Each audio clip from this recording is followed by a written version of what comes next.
Hi everybody, Dana Sparks, broker of Maximum One Greater Atlanta Realtors, and this week's contract tip has to do with utilities. Which party is responsible for the utilities?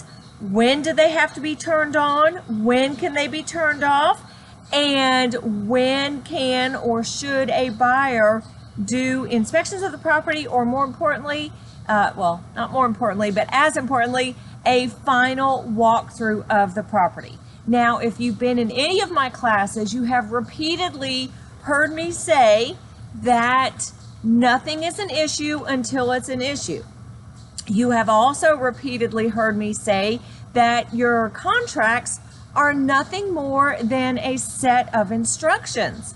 So if we read the instructions, all the information is contained in there regarding these issues. So let's start with the GAR, Georgia Association of Realtors Purchase and Sale Agreement first. So where is this all laid out? Well, this is all laid out in the inspection paragraph, which is paragraph B8, inspection and due diligence.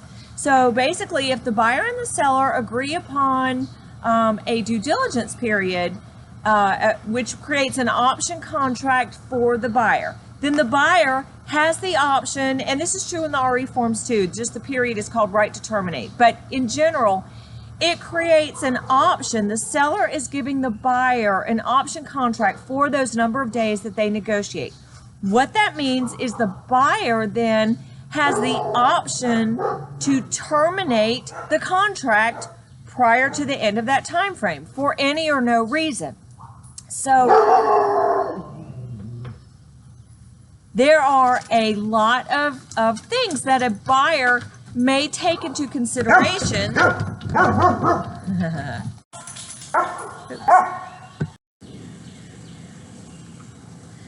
So there are a lot of things a buyer may do when trying to determine if they are going to terminate the contract or go through with the contract through closing.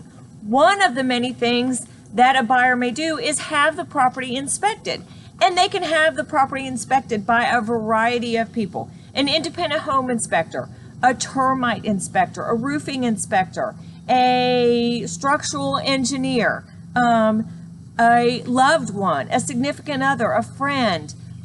They can have any or everybody come through and take a look at the property or check out the property in order for them to make the decision whether or not they are going to exercise their option to terminate or go through with the closing.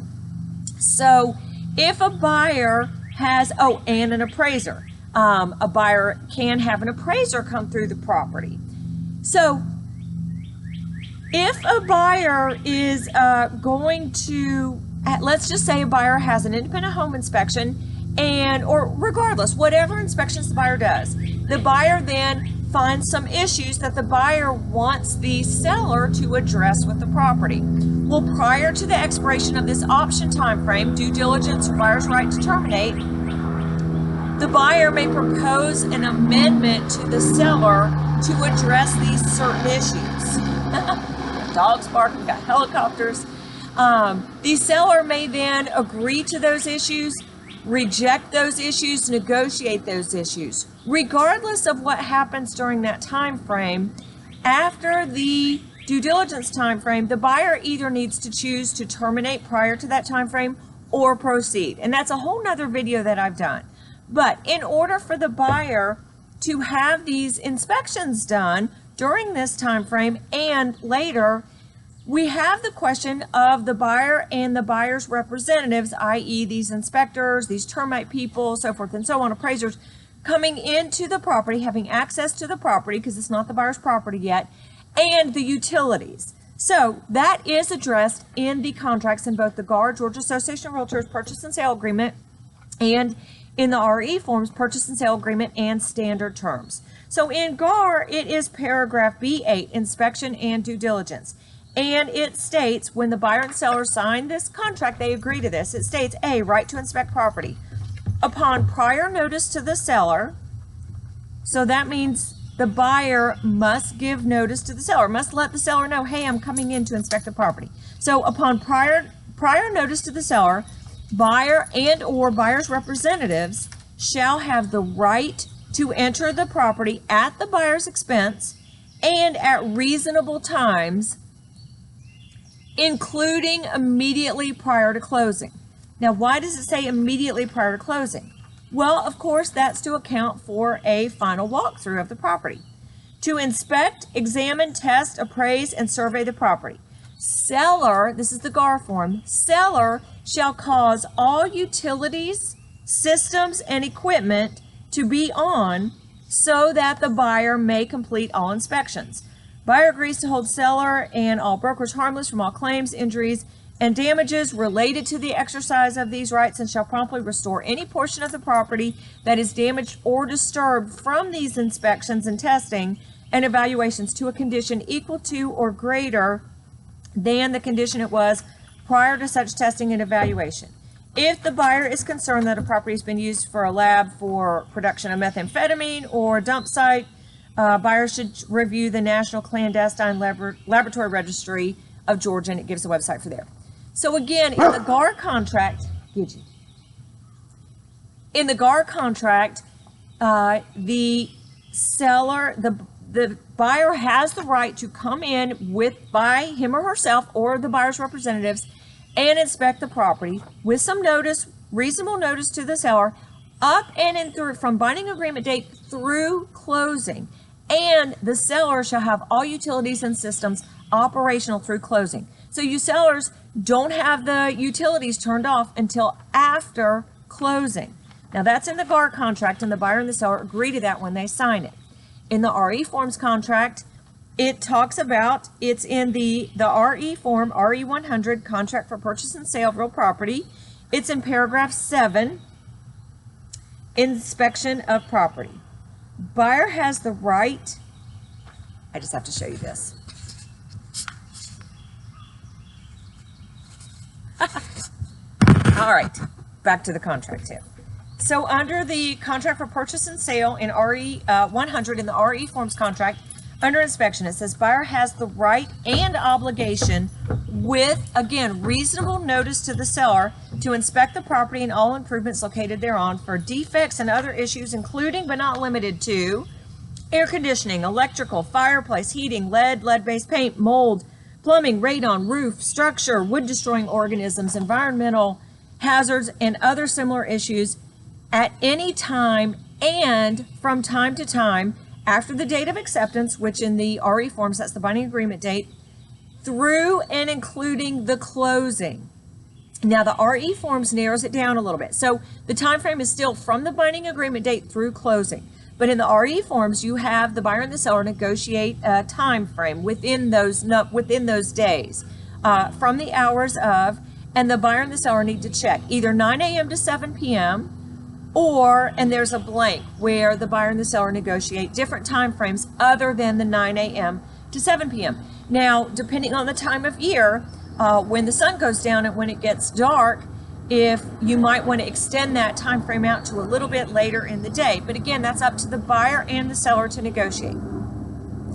And it says that, again, the seller gives the buyer the right to come in and check out the property with reasonable notice to the seller from the time of binding agreement date through the day of closing within whatever hours they negotiate. And you fill that out. Then it says, in order to facilitate the inspection of the property, and in the RE forms contract, the parties have a choice, and you negotiate either buyer or seller, and you have to check which one. Buyer or seller shall make all required utilities operational and available on the property through and including, here we go again, day of closing.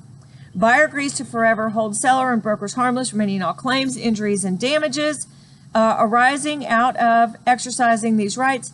Any part of the property damaged or disturbed as a result of the inspection, including testing and or other evaluation, shall promptly be restored to a condition at least equal to the condition it was prior to such inspection. So that part is the same as well.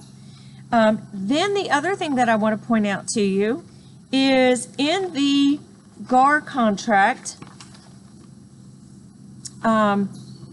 it does say, so now, okay, so that's when a buyer and a buyer's representatives may come in. That has to do with the utilities who is responsible for turning them on and when they have to stay on through. So they have to stay on through closing. Now, when it addresses repairs, regardless of any amendments or special stipulations that the buyer and the seller agree to, already agreed upon when they signed a purchase and sale agreement, here's what it says about repairs. So in the GAR contract, it's paragraph B8E, repairs, and it states all agreed upon repairs and replacements shall be performed in a good and workmanlike manner prior to closing. That's all it states about repairs in the GAR.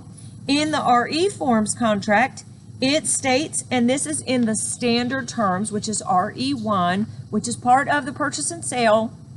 That's a whole nother contract tip. But basically, you agents using the RE Forms contract, you should use the purchase and sale agreement, and then you absolutely should print out and reference as an exhibit the standard terms, which is RE1.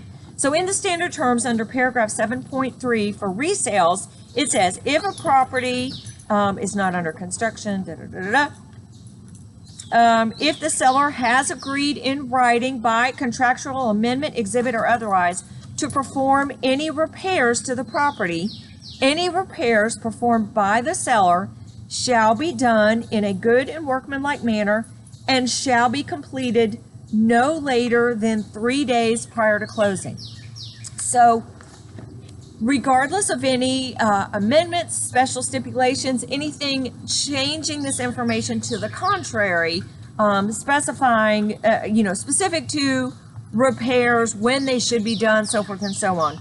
Pre-printed in the contracts, both sets of contracts, both the RE Forms and the GAR Forms, repairs are to be completed and replacements in a good and workmanlike manner. GAR says prior to closing. RE Form says 3 days prior to closing.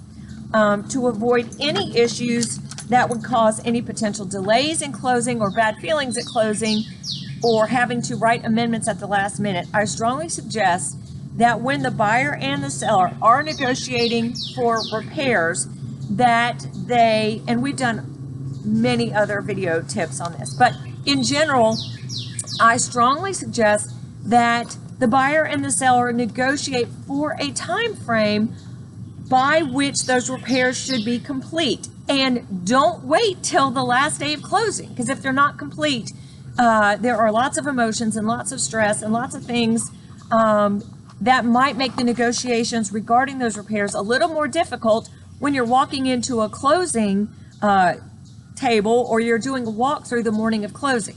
So again, I would suggest that you negotiate for repairs to be complete and with receipts, so forth and so on, several days prior to closing, so that the buyer and or the buyer's representatives, if they have a re-inspect, can come in, check out those repairs, and if there is still something or some items that need to be negotiated, there's still time to negotiate those items and then still do a final walkthrough prior to closing.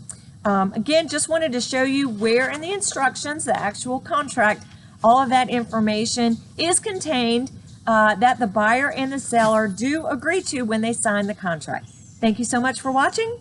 Dana Sparks, broker of Maximum One Greater Atlanta Realtors, satisfying your needs with service, innovation, and education.